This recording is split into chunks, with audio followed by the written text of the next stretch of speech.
When I married Daniel, I thought I was stepping into a loving, close-knit family. His parents seemed warm, and his sister, Claire, smiled so brightly the day we met that I genuinely believed she was happy to have me. But oh, how wrong I was. It didn't take long for the mask to slip. The first time I realized Claire didn't like me was during our engagement dinner. I had cooked lasagna from scratch, wanting to make a good impression. Everyone praised it, except her.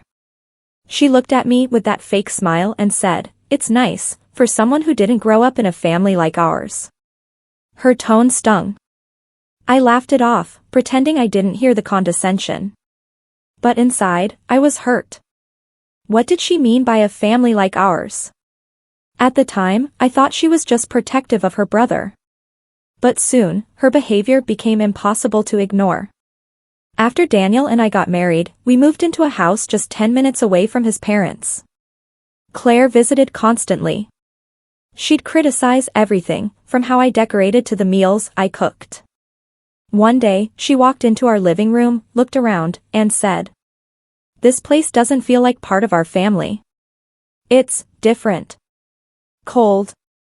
I smiled politely, but my chest tightened. I didn't know what I'd done to deserve her dislike. I grew up in foster care, so maybe that was part of it. Daniel had told them about my past. I never hid it. But I could sense the quiet judgment whenever family stories came up, especially from Claire. The real humiliation happened 6 months after our wedding. Daniel's parents hosted a big family reunion. Everyone was there, uncles, cousins, even distant relatives. It was my first time meeting most of them, so I dressed nicely, wore a soft blue dress Daniel loved, and tried to fit in. But Claire had other plans. During dinner, one of Daniel's aunts asked how my parents were doing. I smiled and said, "I never met them, I grew up in foster care." Before I could explain, Claire laughed. Loudly. "Oh, didn't Daniel tell you? She's not really from a family. That's why she doesn't get our traditions." The whole table went silent. My heart dropped. I could feel eyes on me, some sympathetic, some curious, others judgmental. Daniel was furious. "Claire, that was completely uncalled for." She just shrugged. "I'm just being honest. Family is about blood, right? She should understand that." I excused myself, went to the bathroom, and cried quietly. I'd never felt so small in my life. Can you believe this happened? In front of everyone, she stripped me of dignity just because I didn't have the same background. For months, I tried to ignore her. I avoided family gatherings, told Daniel I had work whenever she came over. But she always found ways to hurt me, from snide comments to fake concern. "She tries hard," she'd say to Daniel when I was in the room, "but not everyone can fit in with this family." One day, I finally snapped. We were at their parents' house for Sunday lunch. Claire had brought her new boyfriend, Mark, and of course, she was showing off. "So, Mark," she said loudly, "did you know my brother married someone from, well, let's just say, a different kind of background?" "She's enough," I said, slamming my fork down. The entire table froze. "You've been treating me like I'm some outsider since day one, Claire. What did I ever do to you?" She crossed her arms, smirking. "You don't belong here, Emily. You were lucky Daniel chose you. Our family has a name, a history, a legacy. And you? You have nothing." The words cut deep. I looked at Daniel, tears stinging my eyes. But Daniel's face had turned pale. "Claire," he said slowly, "you don't know what you're talking about." "Oh, don't defend her. You know it's true." That's when Daniel's father stood up. "That's enough, Claire." His voice trembled, not with anger, but something else. Claire looked confused. "Dad?" He exchanged a glance with his wife, Daniel's mother. She looked terrified, almost guilty. "Emily," Daniel's father said softly, "I think it's time you all knew something. Something that should have been said a long time ago." The room went silent. Even Claire stopped smirking. He sighed and sat down, rubbing his temples. You remember your mother's sister, Anna? He asked Claire and Daniel. Yes, Claire said, frowning. She died when I was little. He nodded. That's what we told you. But, the truth is, Anna didn't die. She had a baby. A little girl. Things were complicated. She wasn't married, and our parents refused to let her keep the baby. They forced her to give the child up for adoption. Daniel blinked. Wait, what? Daniel's mother was crying now. We were young. We didn't know how to stop it. That baby was given away, and we never told you.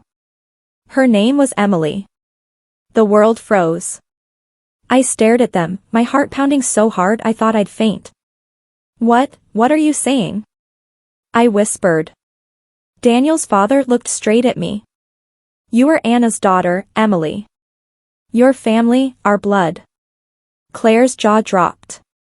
Her face went pale. No. No, that's not possible. Daniel looked at me, eyes wide with shock. I felt the room spin. My mind replayed every insult, every cruel word Claire had ever said. I was the outsider. The nobody. And yet, I was the only one truly tied by blood. The next few minutes were a blur. Claire kept muttering, "This can't be real," while Daniel held my hand tightly.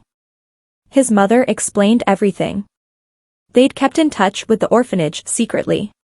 When Daniel introduced me years later, she said she felt an unexplainable connection, but never knew why until she saw my birth records during our marriage paperwork.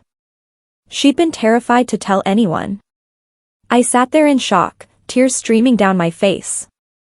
So, all this time, I was part of this family? Daniel's mother nodded, sobbing. You always were. Claire ran out of the room crying. And for once, I didn't chase her. The next day, she came to my house. Her eyes were red and swollen. She looked different. Humble. Scared. Emily, she whispered, I don't know what to say.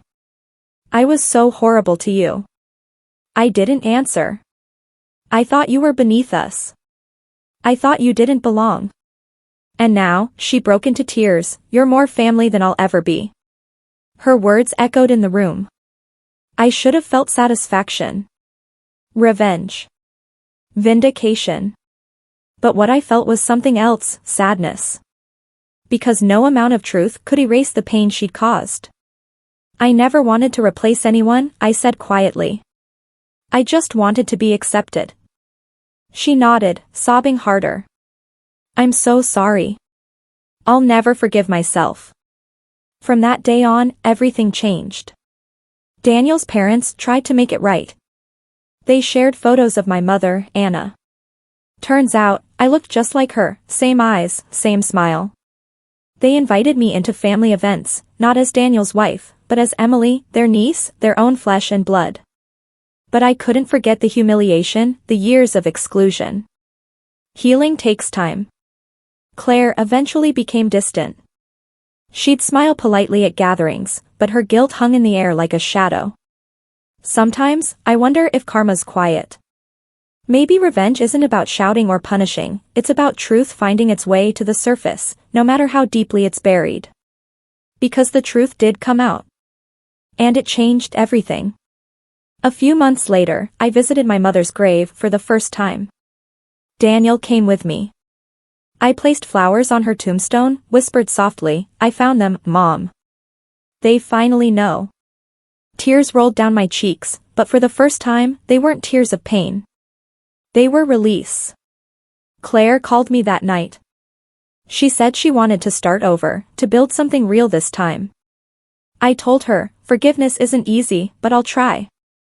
And maybe that's what my mother would have wanted. Looking back, I realize, sometimes the people who try hardest to make you feel small are the ones who fear the truth the most. So, if you've ever been treated like you don't belong, remember this. Your worth isn't defined by where you came from. It's defined by who you are, and sometimes, life has a way of revealing the truth in the most unexpected, poetic way. What would you do if someone told you you didn't belong, only to find out you were the one who truly did? Because in the end, I wasn't the outsider. I was home all along.